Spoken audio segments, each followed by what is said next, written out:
Change is the art or the activity of being transformed.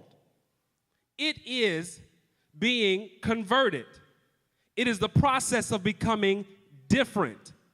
Change is the process of undergoing alterations. When I take the suit to the tailor then gets out his measuring tape. And he says, let me measure you to make sure that I can fit this suit on you accordingly.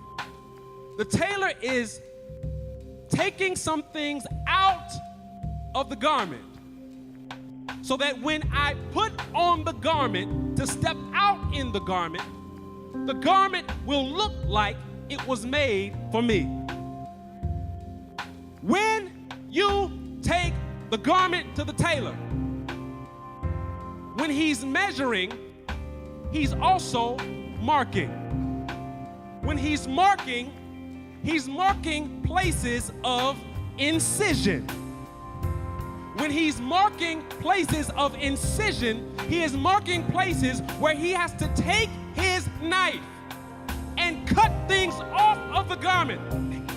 When he takes the stuff off of the garment, now, what you see right now is a full suit.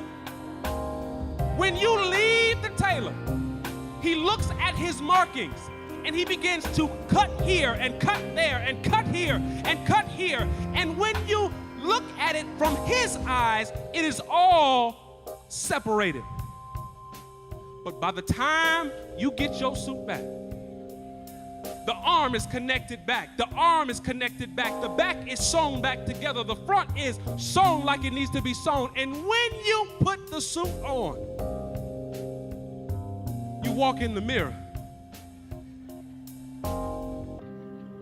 and you look and you tell your tailor, man, this fits good. You don't know all of the process that he went through to make you look good. The only thing you know is that when you went to the tailor, he measured and he marked. He measured and he marked. And then after the measuring and the marking, he took his knife and began to cut. When Jesus is the master tailor, what he does is he takes his spiritual measuring rod and he says, you know what? I got to make sure that the helmet of salvation fits.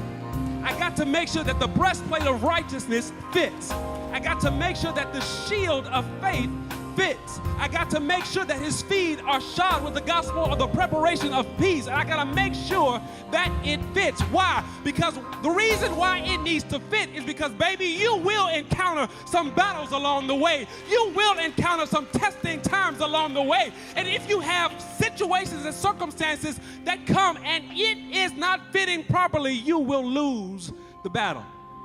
So what God does is God takes you and he says, no, I need to change this about him. I need to change this about her. I need to take this out of him. I need to take this out of her. This is not right like it should be. This is not how it should be. So God changes you so that when you step out, not only do you look good, but you make God look good.